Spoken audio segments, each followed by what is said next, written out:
Hey, everybody. Just going to say that I'm not going to be doing this super long. I don't have equipment to really do this. I'm actually at a friend's house uh, close to Boston because tomorrow, Daniel Denver, Brianna Joy Gray, and I are going to be podcasting for Bernie. And then we're going to go out there and canvass in the great state of Massachusetts, the Bay State, where Bernie Sanders is going to win. I just wanted to jump on here for a few minutes. I'll say real quick, I'm going to post out a bit.ly link to the Super Tuesday show that I'm doing with Nomiki Konst and Alona Minkowski and Nando Vila and a bunch of other awesome people in LA.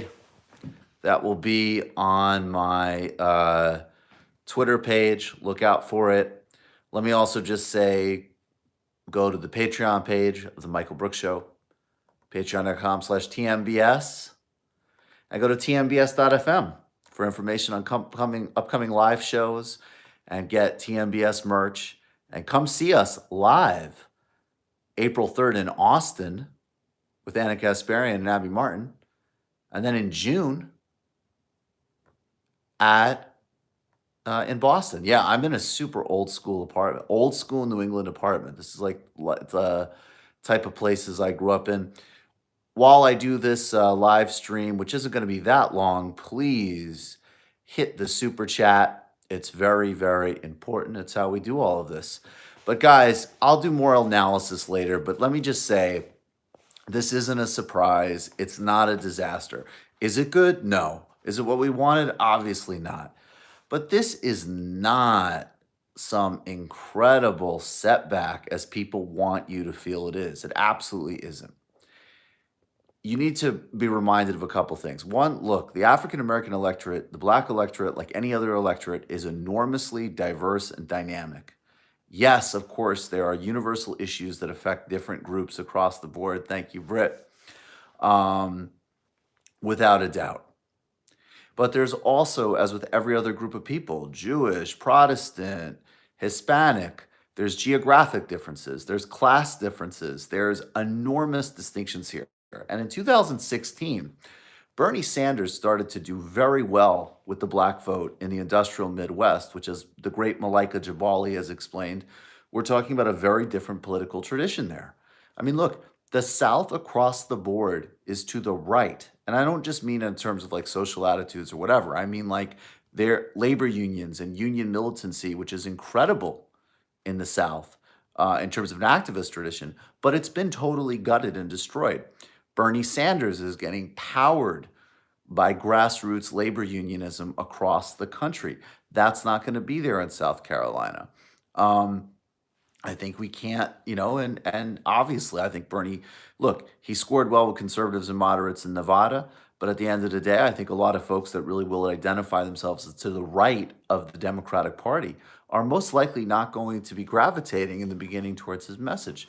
There's a huge amount of brand recognition, loyalty, and power from the Obama and Biden administration.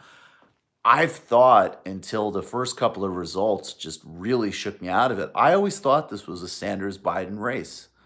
Joe Biden has some political skills. We see that his record is atrocious, that he has fought to cut Social Security, that he's an architect of the prison industrial complex, that he was a point man for invading Iraq, that he can barely function on the stage, that Donald Trump will eat him alive on corruption, on Ukraine, on trade bills, on NAFTA, on China, on a million other issues. But on the other hand, the guy's got some charm to him. He's got some capacity. And I think that we have to be real about, what dealing with Biden is going to be like. And then, of course, the next wave is the massive amounts of unbelievable dishonesty, propaganda, spin, and bullshit we'll hear from MSNBC and CNN and all of the corporate DNC hacks. They're going to line up behind Biden now. They're going to obsess about Bernie. They're going to lie. They're going to totally erase his huge amount of support of people of color and black people. Debunk Tim Wise on TMBS. Bernie needs a mod as VP.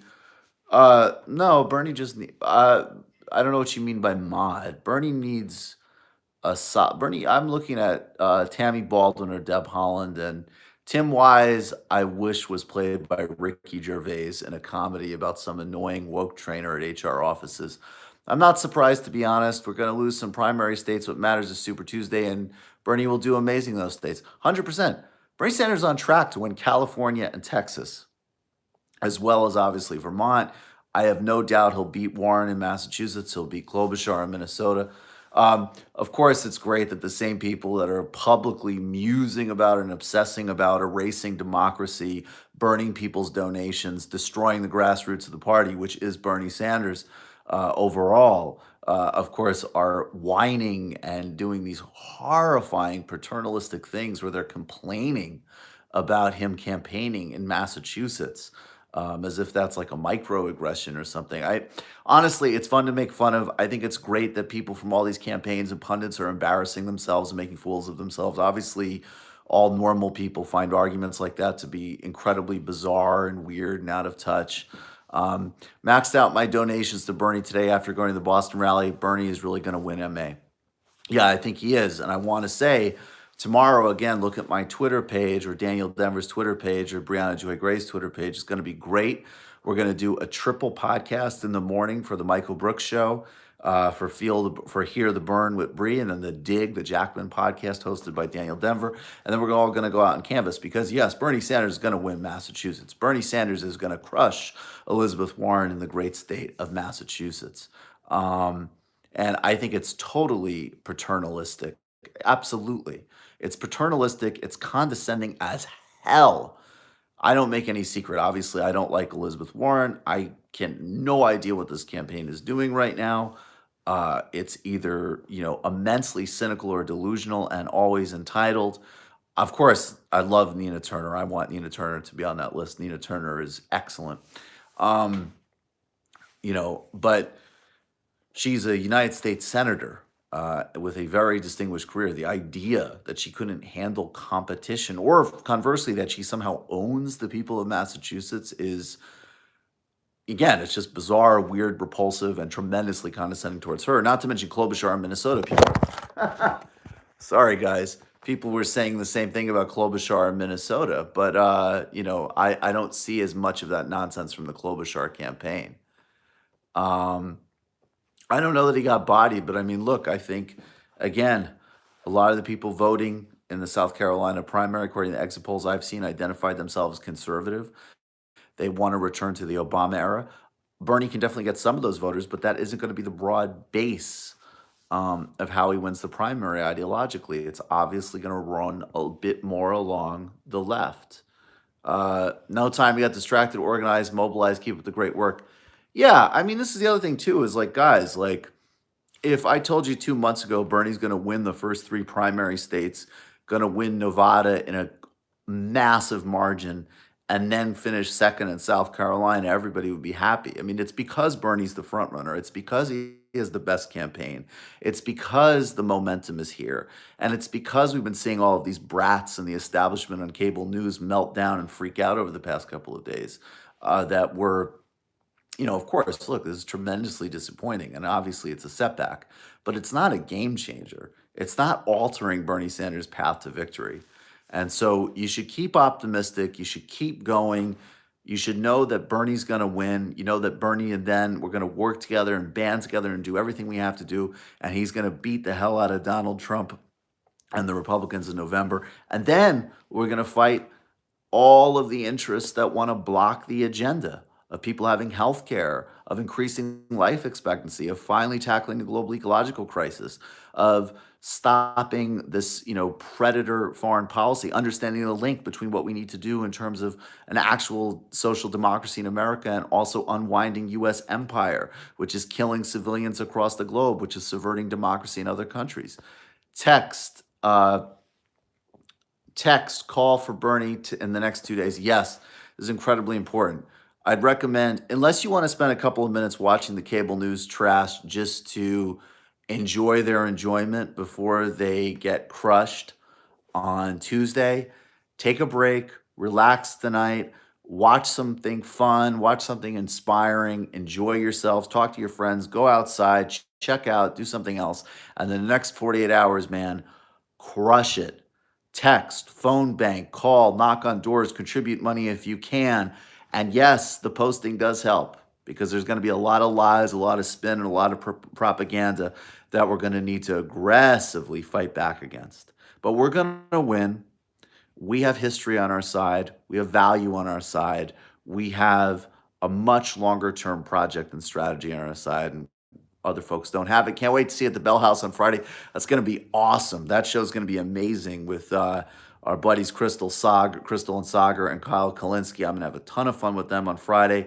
If you're in LA, come see us for a live show for Super Tuesday, watching Bernie win the nomination and sweep it with Alona, the great Alona Minkowski, Nomiki Konst, Justin Jackson, Nando Vila. It's going to be an amazing, amazing event. Several other great people. Folks, please do go to patreon.com/TMBS. It's very, very important. Watch that gloating on TMBS and cut the on MSNBC and cut the cord. Cancel your New York Times subscription. Cancel your Washington Post subscription. You got to support shows like this and independent media. We are essential to this broader effort, and corporate media is always going to fight against people's interests. It represents the capital class. It's always going to try to manufacture hegemony and consent. Read Noam Chomsky. Read Noam Chomsky. That's still the classic treatment there. Watch the amazing interview that Anna did with him. You got to quit those sources and become a patron of the Michael Brooks Show. Contribute to the Bernie Sanders campaign. Become a patron and supporter of other excellent independent media shows. It's absolutely fucking essential because it is part of a broader effort.